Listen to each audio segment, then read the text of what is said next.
ఈరోజు బైబిల్ అధ్యయనం ఆదికాండము 16 నుండి 17 అధ్యాయాలు. ప్రార్థన. తండ్రి, మేము మరొక రోజు అనుభవించినందుకు కృతజ్ఞతలు మరియు మీ మాటను అధ్యయనం చేస్తూ మా సమయాన్ని ఆశీర్వదించండి. మమ్మల్ని మీ దగ్గరకు రప్పించమని మేము కోరుతున్నాము. యేసునామంలో ఆమెన్.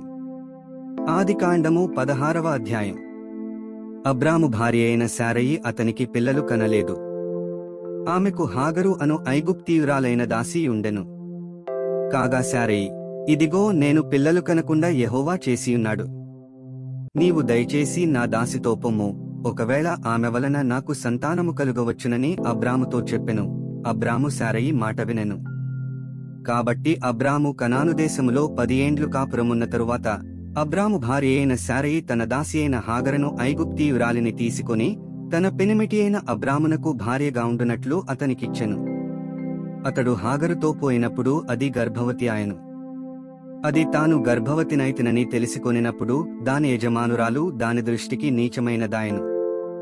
అప్పుడు శారయి, నా ఉసురు నీకు తగులును, నేనే నా దాసిని నీ కౌగిటికిచ్చిన తరువాత తాను గర్భవతినైతినని తెలిసికొనినప్పుడు నేను దాని దృష్టికి నీచమైన దాననైతిని, నాకును నీకును యెహోవా న్యాయము తీర్చునుగాక అని అబ్రాముతో అనెను. అందుకు అబ్రాము, ఇదిగో నీ దాసి నీ చేతిలో ఉన్నది, నీ మనస్సు వచ్చినట్లు దాని చేయుమని శారయితో చెప్పెను. శారయి దాని శ్రమ పెట్టినందున ఆమె యొద్ద నుండి అది పారిపోగా, యెహోవా దూత అరణ్యములో నీటి బుగ్గ యొద్ద, అనగా షూరు మార్గములో బుగ్గ యొద్ద ఆమెను కనుగొని, శారయి దాసివైన హాగరు, ఎక్కడ నుండి వచ్చితివి, ఎక్కడికి వెళ్ళుచున్నావని అడిగినందుకు అది నా యజమానురాలైన శారయి యొద్ద నుండి పారిపోవుచున్నానెను. అప్పుడు యెహోవా దూత, నీ యజమానురాలి యొద్దకు తిరిగి వెళ్లి ఆమె చేతి క్రింద అణిగియుండుమని దానితో చెప్పెను. మరియు యెహోవా దూత, నీ సంతానమును నిశ్చయముగా విస్తరింపజేసెదను, అది లెక్కింపవీలులేనంతగా విస్తారమవునని దానితో చెప్పెను. మరియు యెహోవా దూత, ఇదిగో యెహోవా నీ మొరను వినెను.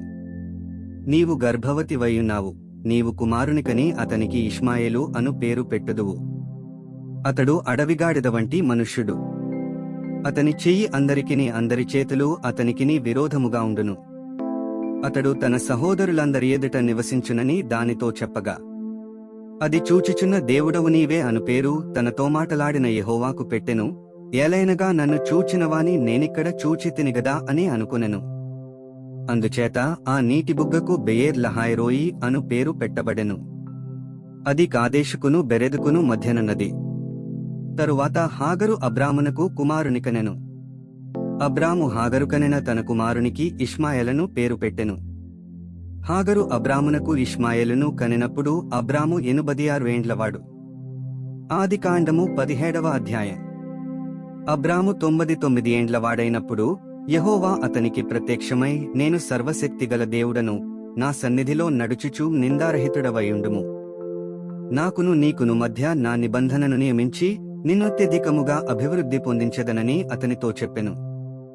అబ్రాము సాగిలపడియుండగా దేవుడతనితో మాటలాడి, ఇదిగో నేను నియమించిన నా నిబంధన నీతో చేసియున్నాను. నీవు అనేక జనములకు తండ్రివగుదువు. మరియు ఇక మీదట నీ పేరు అబ్రాము అనబడదు, నిన్ను అనేక జనములకు తండ్రినిగా నియమించితిని గనుక నీ పేరు అబ్రాహాము అనబడును. నీకు అత్యధికముగా సంతాన వృద్ధి కలుగజేసి నీలో నుండి జనములు వచ్చినట్లు నియమించుదును, రాజులను నీలో నుండి వచ్చెదరు. నేను నీకును నీ తరువాత నీ సంతానమునకును దేవుడనయుండునట్లు నాకును నీకును నీ తరువాత వారి తరములలో నీ సంతతికిని మధ్య నా నిబంధనను నిత్య నిబంధనగా స్థిరపరచెదను. నీకును నీ తరువాత నీ సంతతికిని నీవు పరదేశివైయున్న దేశమును, అనగా కనానను దేశమంతటిని నిత్య స్వాస్థ్యముగా ఇచ్చి వారికి దేవుడనయుందునని అతనితో చెప్పెను. మరియు దేవుడు, నీవు మాత్రమేగాక నీ తరువాత వారి తరములలో నీ సంతతియు నా నిబంధనను గైకొనవలెను.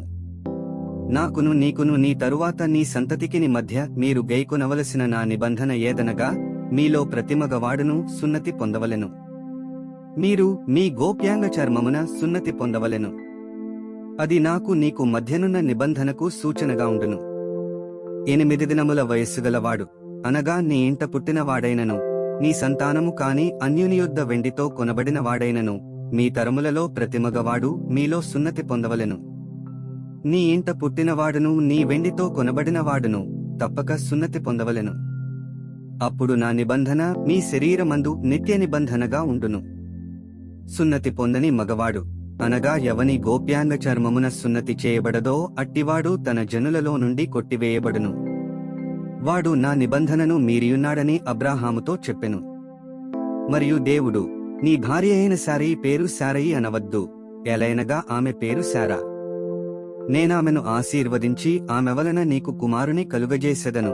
నేనామెను ఆశీర్వదించెదను, ఆమె జనములకు తల్లియేయుండును, జనముల రాజులు ఆమె వలన కలుగుదురని అబ్రాహాముతో చెప్పెను. అప్పుడు అబ్రాహాము సాగిలపడి నవ్వి, 100 ఏండ్ల వానికి సంతానము కలుగునా? 90 ఏండ్ల శారా కనునా అని మనస్సులో అనుకొనెను. అబ్రాహాము, ఇష్మాయేలు నీ సన్నిధిని బ్రతుకనను గ్రహించుము అని దేవునితో చెప్పగా, దేవుడు, నీ భార్య అయిన శారా నిశ్చయముగా నీకు కుమారుని కనును, నీవతనికి ఇస్సాకు అను పేరు పెట్టుదువు. అతని తరువాత అతని సంతానము కొరకు నిత్య నిబంధనగా నా నిబంధనను అతనితో స్థిరపరచెదను. ఇష్మాయేలును గూర్చి నీవు చేసిన మనవి నేను వింటిని.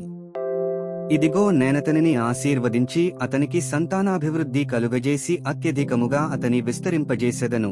అతడు 12 మంది రాజులను కనును, అతనిని గొప్ప జనముగా చేసెదను.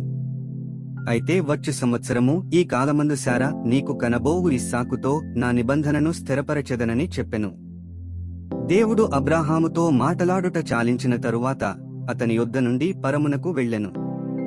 అప్పుడు అబ్రాహాము తన కుమారుడైన ఇష్మాయేలును, తన ఇంట పుట్టిన వారినందరినీ, తన వెండితో కొనబడిన వారినందరినీ, అబ్రాహాము ఇంటి మనుష్యులలో ప్రతివానిని పట్టుకుని దేవుడు తనతో చెప్పిన ప్రకారము ఆ దినమందే వారి వారి గోప్యాంగ చర్మము సున్నతి చేసెను. అబ్రాహాము గోప్యాంగ చర్మము సున్నతి చేయబడినప్పుడు అతడు 99 ఏండ్లవాడు. అతని కుమారుడైన ఇష్మాయేలు గోప్యాంగ చర్మము సున్నతి చేయబడినప్పుడు అతడు 13 ఏండ్లవాడు.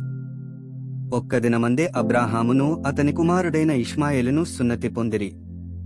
అతని ఇంట పుట్టిన వారును, అన్యుని యొద్ద వెండితో కొనబడిన వారును, అతని ఇంటిలోని పురుషులందరూ అతనితో కూడా సున్నతి పొందిరి. 16 నుండి 17 అధ్యాయాలు చదివియున్నాము.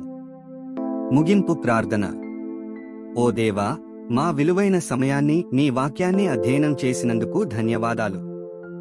మా మార్గాలలో నడవడానికి మరియు మన సత్యాన్ని ఇతరులతో పంచుకోవడానికి మాకు ధైర్యాన్ని ప్రసాదించు. మీ పరిశుద్ధాత్మ మాకు మార్గనిర్దేశం చేస్తూ సర్వసత్యంలోకి మమ్ములను నడిపించునుగాక.